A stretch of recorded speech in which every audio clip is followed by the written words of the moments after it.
उत्तराखंड के पहाड़ में 46 साल बाद एक साधु अपने ही घर भिक्षा मांगने पहुंचा। दरवाजे पर खड़ी 85 वर्षीय मां ने जैसे ही उसकी आवाज सुनी, वह उसे निहारती रह गई और अगले ही पल बेटे को पहचानकर गले लगाकर फूट फूट कर रो पड़ी। मां की आंखों से बहते आंसुओं को देखकर साधु बने बेटे की आंखें भी नम हो गईं। यह दृश्य इतना भावुक था कि वहां मौजूद ग्रामीणों और परिवार के लोगों की आंखें भी भर आईं। दरअसल पिथौरागढ़ जिले के बेरीनाग क्षेत्र की ग्राम पंचायत पौषा पोस्ताला के दौलीगाड़ गांव निवासी तारा दत्त उपाध्याय का बेटा बुद्धि बल्लभ उपाध्याय महज 15 वर्ष की उम्र में अचानक घर से लापता हो गया था। पिता तारा दत्त उपाध्याय ने बेटे को खोजने के लिए हर संभव प्रयास किए, लेकिन उसका कोई सुराग नहीं मिल पाया।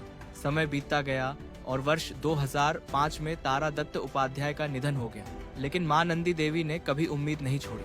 85 वर्ष की उम्र तक पहुंच चुकी नंदी देवी गांव के लोगों और रिश्तेदारों से हमेशा कहती थी कि अगर कहीं उनका बेटा दिखाई दे तो उन्हें जरूर बताएं। बेटे के लौटने की आस उनके दिल में हमेशा जिंदा रही और फिर गुरुवार 4 जून को वह पल आ ही गया जिसका इंतजार मां पिछले 46 वर्षों से कर रही थी। बुद्धि बल्लभ साधु के वेश में भिक्षा मांगने के लिए अपने ही घर पहुंच गए। नंदी देवी ने जैसे ही उनकी आवाज सुनी, वह कुछ देर तक उनका चेहरा देखती रही और फिर तुरंत अपने बेटे को पहचान लिया। बेटे को देखते ही मां ने उसे गले से लगा लिया और फफक फक कर रो पड़ी। ये देखकर साधु बने बेटे बुद्धि बल्लभ भी भावुक हो गए। बुद्धि बल्लभ ने बताया कि घर छोड़ने के बाद उन्होंने ट्रकों और अन्य वाहनों में काम किया। बाद में उनका झुकाव धार्मिक जीवन की ओर बढ़ गया और वह विभिन्न मंदिरों में रहने लगे।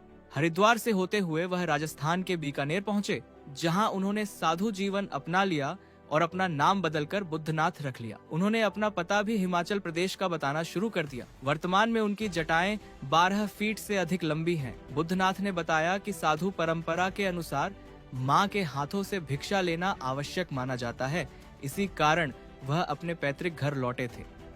घर पहुंचने के बाद उन्होंने अपने पिता, भाई, चाचा और ताऊ के बारे में जानकारी ली। बेरीनाग से उनके चचेरे भाई आनंद बल्लभ उपाध्याय भी परिवार सहित उनसे मिलने पहुंचे, जिन्हें उन्होंने तुरंत पहचान लिया। दोनों ने घर छोड़ने से पहले की कई पुरानी यादें भी साझा की। गांव में जैसे ही यह खबर फैली, बड़ी संख्या में ग्रामीण उनसे मिलने पहुंचे और बाबा के रूप में उनका आशीर्वाद लिया। बुद्धनाथ ने बताया कि वह कुछ दिन अपनी मां के साथ रहेंगे और उसके बाद वापस बीकानेर लौट जाएंगे।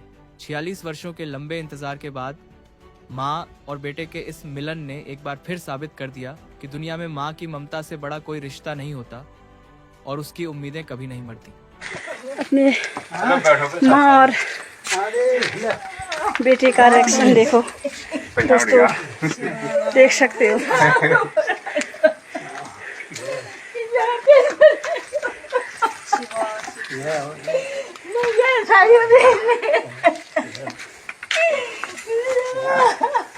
बैठो, कोई बात नहीं। कर्मों का लेखा जोखा है, हैं? ये कर्मों का लेखा क्या बैठने दिया? कुछ नहीं होता। कोई बात नहीं, आप बैठो। वो जा वाला। बैठो, बच्चा मिला था मेरे को कल। आओ दिखाओ। अरे भगवान, यहाँ पे बैठो। जगो रुको। शुक्रिया। यो आप बैठोगे? जय हो जय। ये तो भैया खुश रहे। अब इतनी बूढ़ी होगी, पता मैं तो कब चली गई, पर जिंदी है।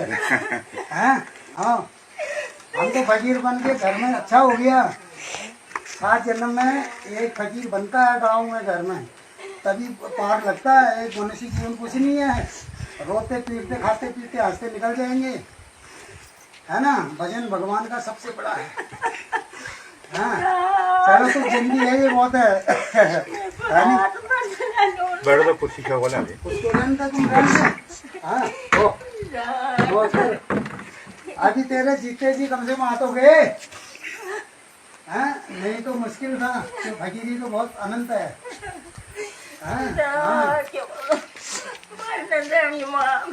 अब जिंदगी हो गई है। हाँ, क्या हालत बना रखी है बता। कोई बात नहीं, अब आते जाते रहेंगे।